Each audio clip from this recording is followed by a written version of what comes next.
Hi, this is Pastor Johnny here. I just want to thank you for taking the time to listen to this message.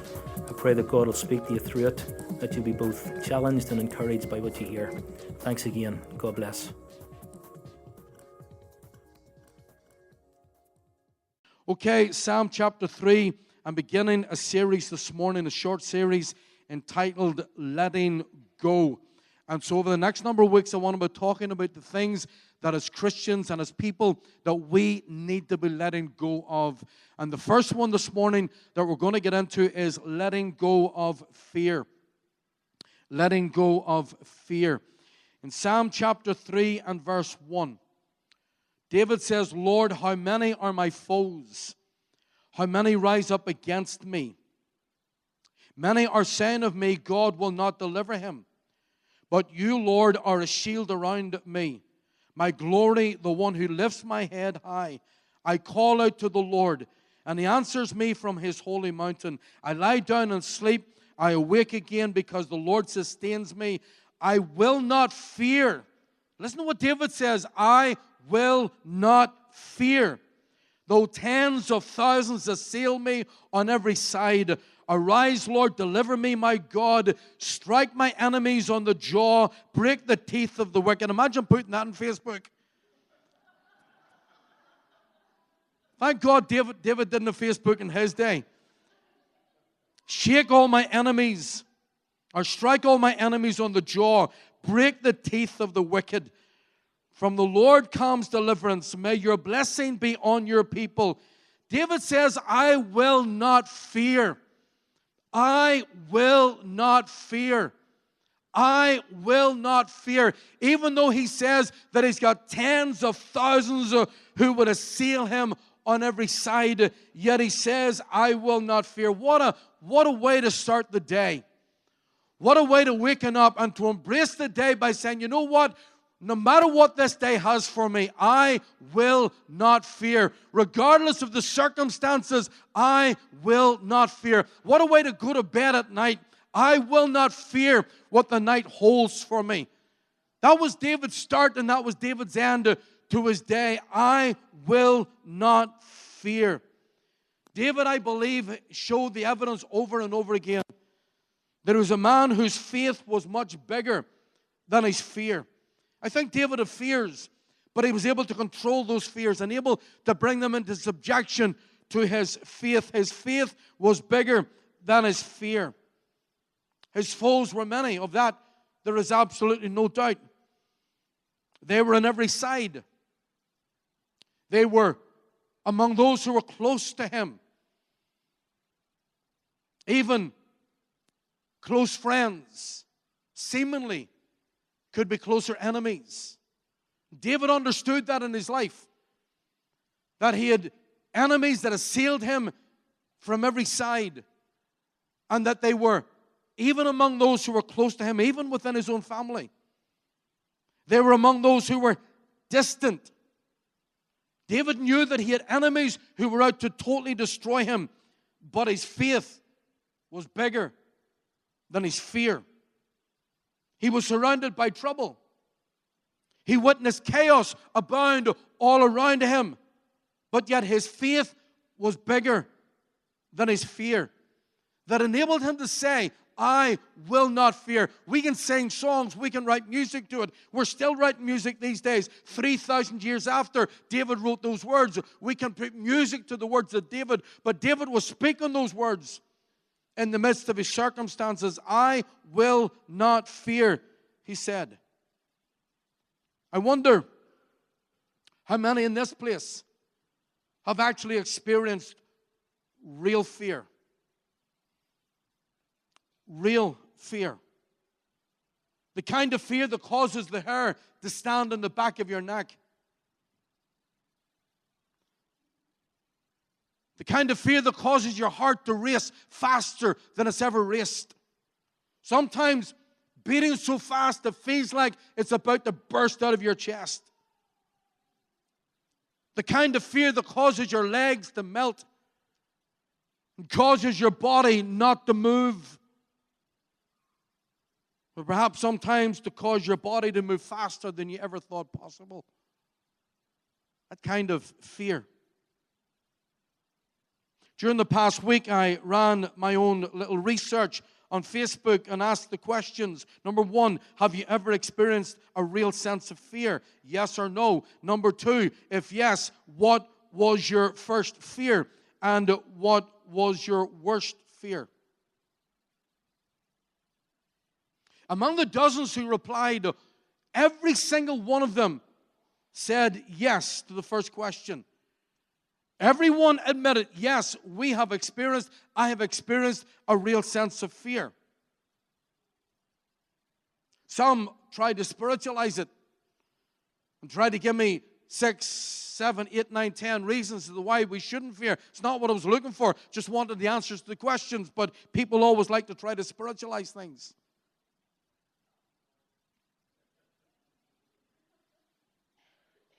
But everyone said yes. We've experienced fear.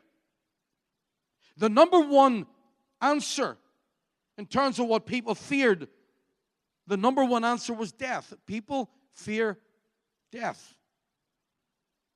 It was either their own death or the death of someone close to them or someone within their family situation. That was the number one fear. Then there was the fear of loneliness and the fear of darkness, the fear of being in the dark, the fear of the unknown. There was also the fear of failure and the fear of facing people, and especially facing people who had hurt them. Sometimes neighbors and sometimes even someone in church. How sad that someone can come even to this church and fear that they might bump into someone because they've been hurt by that person. It's a fear. Friends, I want to say this morning that no matter how much that we try to spiritualize it, fear is a very human and a very real emotion.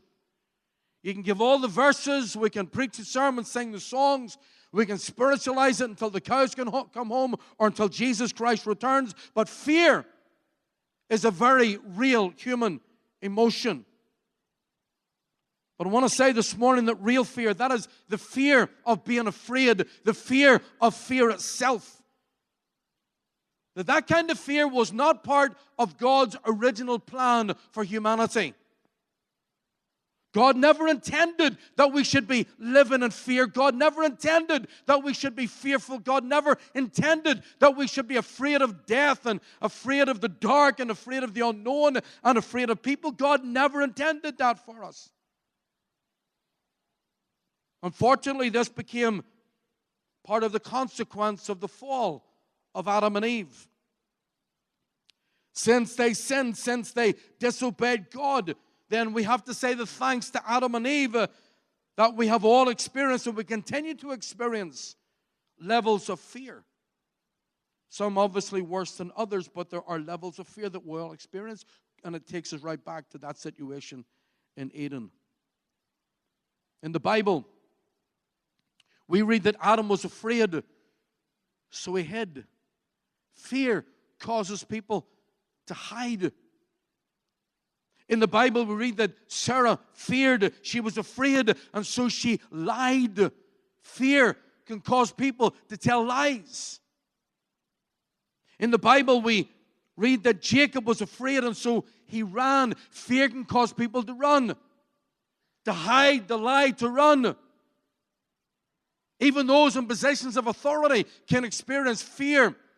King Saul, who was a fighter, who knew how to throw the javelin, who knew how to throw the spear, who knew how to handle the sword. King Saul, speaking to Samuel one day, he said, I was afraid of the men, and so I gave in to them. The fear of men, and so fear can cause you to give in to people, and just to give the people what they want and do what the people want you to do. And friends, I want to say this morning that God wants to remove fear, the kind of fear that causes you to want to hide, the kind of fear that causes you to want to lie, the kind of fear that causes you to want to run, the kind of fear that wants you to give in and surrender and submit to everyone else around you. God wants to remove that fear. But sadly, even today, and even in church situations, people hide, people lie, people run, people give in to others, all because of fear. There are many people in our communities around about us and even across Northern Ireland who are living in fear. And the fear comes from all sorts of directions. The fear comes through various mediums and comes for various reasons.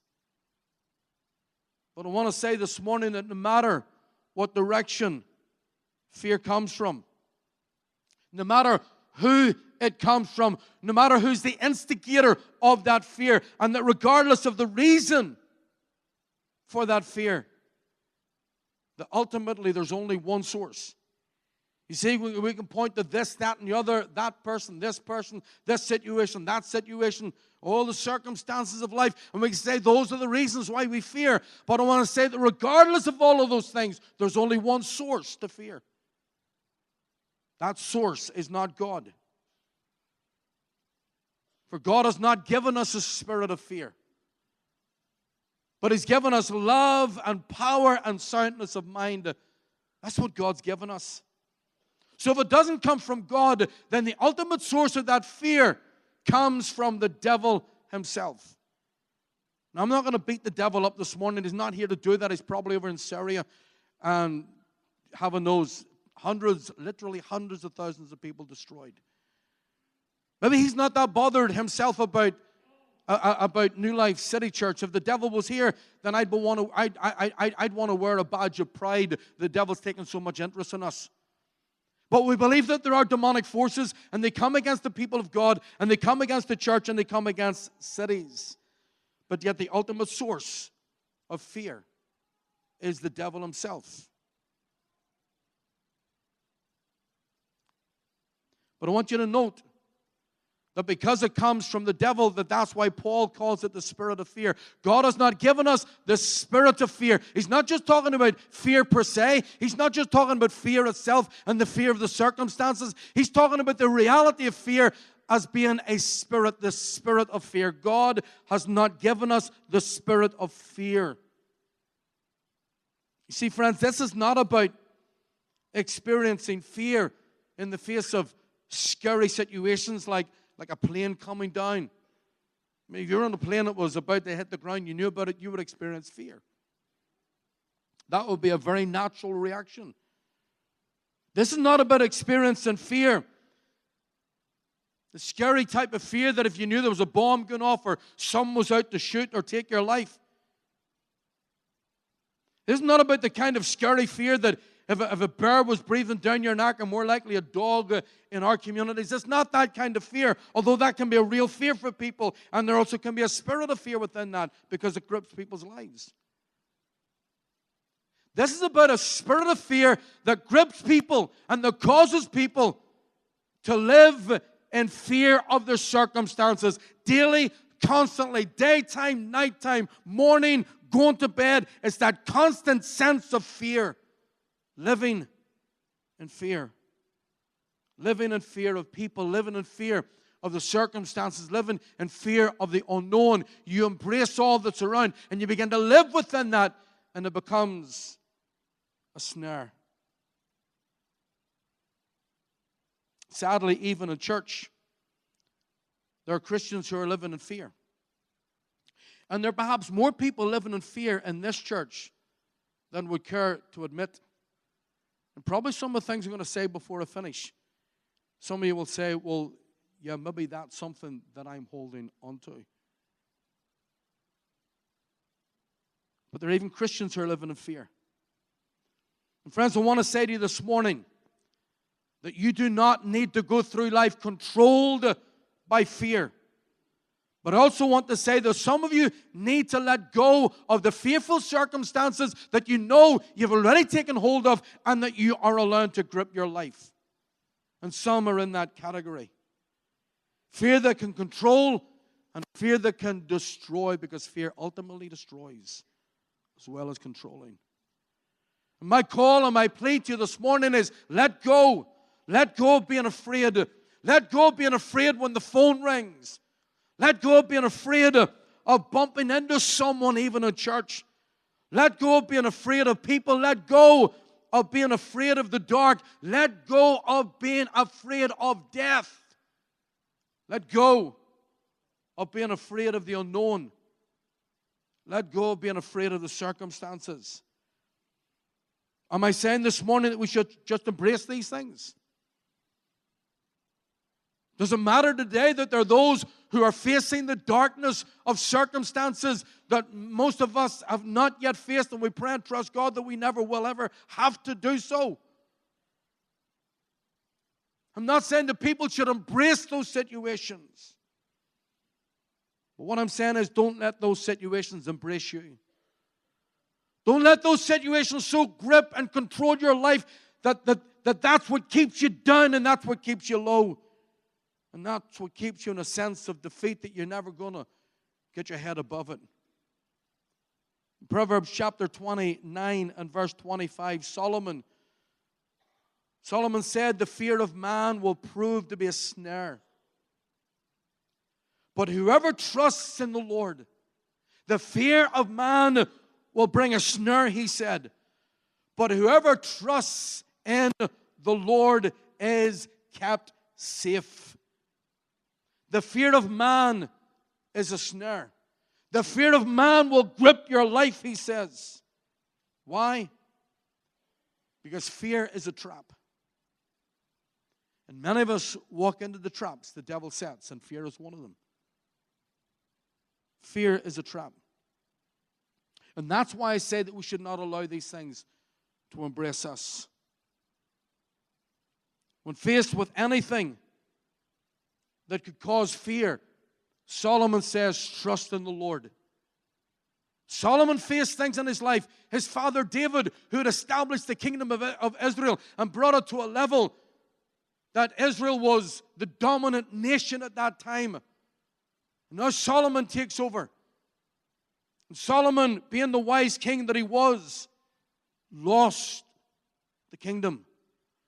When he died, his kingdom was totally divided. God honored David, kept the kingdom as one united force. But the moment that Solomon died, the kingdom of Israel was split in two between north and south.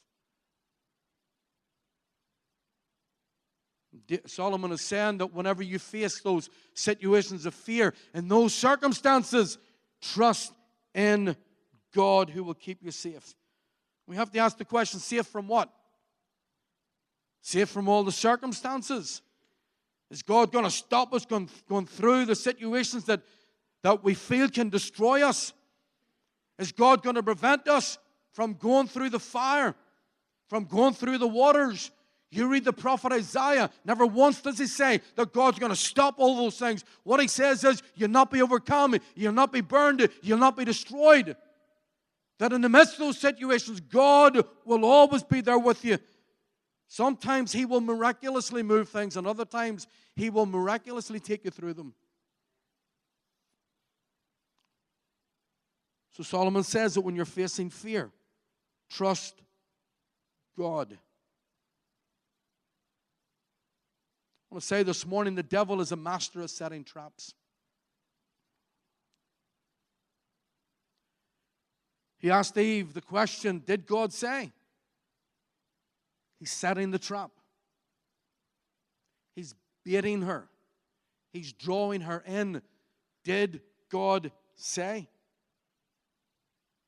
When he stirred up jealousy in the heart of Cain against his younger brother, he was baiting the trap. He was drawing Cain in.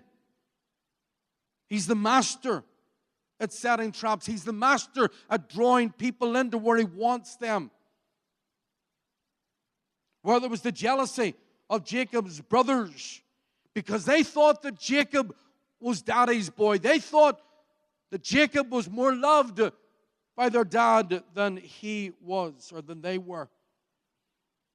The devil knows how to set the traps.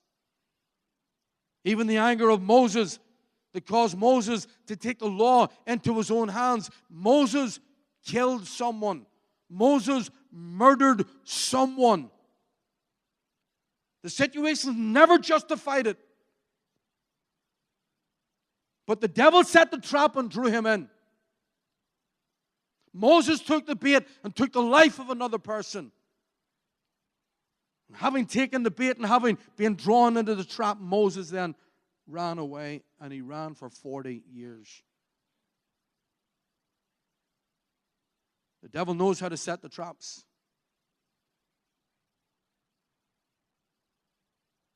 Even for David, the devil knew how to work on the hormones of David.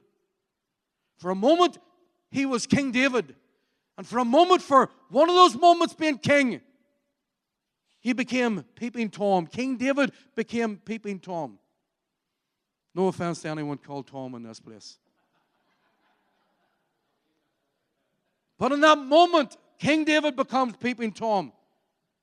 And in that moment, it led to adultery and led to murder. He knows how to set the traps. What about the fear of King Herod? The fear that a child was born that would one day take his throne led King Herod to issue a decree that every boy under the age of 2 was to be put to the sword. You read those things in the Bible, you think, what? Did those things really happen? Little children are being bombed to death today by their leaders in Syria and other places. 300,000 people killed by their leaders in Syria so far. Another 70,000 had to flee just yesterday. They left their homes, their cars, everything behind because their streets are being destroyed. Did those things really happen? We have taken the lives, America alone has taken the lives of almost 60 million babies in abortion. And even Donald Trump himself has gone on record and said that he believes in abortion in any situation, even partial abortion. In other words, bring the child to life. Bring the child into life. But destroy the child before it's fully born. Did those things really happen? Of course they happened. Fear caused Herod to destroy the lives of hundreds, perhaps thousands of little babies because he didn't want them to take his place. And of course, the greed of Judas that caused him to betray Christ. Fear. Fear. Fear. The devil knows how to set the traps. The fear of Catholics. Protestants are afraid of Catholics. Catholics are afraid of Protestants. We don't want to always play this tune, but some of us went through the 35 years. I used to hear my dad talking about the war. Kathleen's dad put us to sleep every night telling us war stories. When people come through it, they want to talk about it because they made it. Some of us made it through the 35 years when others didn't. Fear gripped our people, fear gripped our communities that caused them to turn in against each other. The fear of Muslims. The fear of Jews. Who among us are not guilty of these things? The fear of immigrants. The fear of refugees. If a little family's coming up my street and they're just in from Syria, I'll open up the door of my home, I'll bring them in, I'll put them to bed at night, and I'll not be sitting up wondering if they got a knife under their blanket. Fear grips us. And fear causes us to do things that we would not ordinarily normally do. The devil knows how to set the traps. So we see wars and conflicts all around us. And the bottom line is we don't trust each other. We're frightened of each other. It's fear. They'll get my job. They'll get my money. Even people that are not working say stuff like that. We're coming here for our jobs. What job are you working at? The devil knows how to set the traps. Which is why Jesus said that the devil is a thief who comes to steal, kill, and to destroy. That's his purpose in coming. The devil's setting the trap because he wants to steal, kill, and destroy. Solomon said, the fear of man will prove to be a snare, but whoever trusts in the Lord is kept safe. Jesus says that the devil comes like the thief to steal, kill, and to destroy. I am come that you might have life, and that's what he wants us to focus in on. The fact he's come to give us life. How can you have life if you're trapped in a snare? There's no life in a trap. There's no life in a snare. There's only pain and distress. But Jesus has sent him here to set you free from that snare. And he also said that he whom the Son sets free is free indeed. In other words, he's really free. She's really free. She's truly free. You will never know freedom until you truly trust Jesus Christ.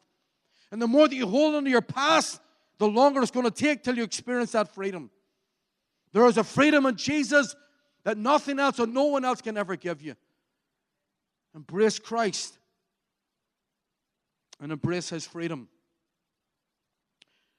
God does not want us to be ensnared by fears and phobias. He does not want us to be ensnared by the fears of men and the fear of the devil himself. I'm going to finish in a few moments. God's plan and purpose for everyone in this room is that you live and you walk in freedom. And freedom from fear. There's a strange verse in Luke chapter 12. Luke 12 and verse 4 and 5, 2 verses, where Jesus actually said that we should fear. But he tells us who we should fear and why we should fear. In Luke 12 verse 4, he said, do not be afraid of those who kill the body. Do not be afraid of those who kill the body. Why do you think that some of the Christians, and stories come out even about pastors and young boys who were believers, who were born again Christians, and the evidence in terms of their lives and the churches they were connected with, that when they were put on their knees in a beach and the guy stood behind them with the sword and give them an opportunity to deny Christ and live. Why did these men and these boys choose to die rather than give in to the men with the swords? Because they were doing what Jesus said. They were not afraid of those who kill the body. Do not be afraid of those who will kill the body and afterwards, after that, can do no more. That's it. They can't harm you anymore. It's done. But he says, I will show you whom you should fear. Fear him who after your body has been killed has authority to throw you into hell. Yes, I tell you, fear him. Fear him. He's talking about God, who's got the ultimate and got the final word, based upon your choice, not his. God does not want you to be afraid. God does not even want you to be afraid of him, but to fear him in terms of acknowledging who he is. Acknowledging that he alone is God, and beside him there is no other. However, there is coming a day. There is coming a day when many will be afraid and will be very afraid. For the Bible tells us of a day in the book of Revelation when the heavens will be rolled back like a scroll. And on that day, Jesus Christ, the Son of God, will be revealed, not as the babe in Bethlehem, but as King of Kings and Lord of Lords. And there he will be seated upon the throne. In fact, John tells us that he sees him seated upon a great white judgment throne, a great white judgment seat. And he tells us that on that day, that as the heavens are rolled back like a scroll, that every eye will see him, and even those who pierced him, they will wail because of him. And the Bible tells us that many will run to the rocks and the mountains, and they will call upon the rocks and mountains to fall on them and to hide them from the face of him who sits upon the throne. On that day, they will be afraid, and very afraid. But God has not given us a spirit of fear. God does not want us to be afraid of circumstances, afraid of the devil, or even afraid of him. He's not given us a spirit of fear. He wants to loose us from that fear. And so I encourage you this morning as I finish to let go. Let go of your fear. You say it's not easy. No, it's not. Fear is a natural thing at times. It's not easy to let it go. In this situation, it might be somewhat easy, but when you're faced with the circumstances, it's not just as easy then. But there comes a point in time where you can make the determination, I am letting go of this sense of fear, of this spirit of fear. Let it go this morning. And if you're struggling with it, then come up and let our prayer team pray with you and pray for you and let them cast that spirit of fear out in Jesus' name. Let it go. Don't fear men. Don't fear the devil. Don't fear the circumstances, but trust God, as Solomon encouraged us to. You're here this morning, you're not yet saved, you're not yet a born-again Christian, then we invite you today to give your life to Christ. We invite you to give your life to Jesus today so that on that day, you will not need to be afraid and you will not fear. Only in trusting Christ and truly following him can fear be genuinely, truly removed. Trust him and let go of your fear. Thank you for listening to the New Life Weekly podcast. For more resources, follow us on our Twitter feed at NLCC Media or subscribe by sending an email to blog@nlcc.media.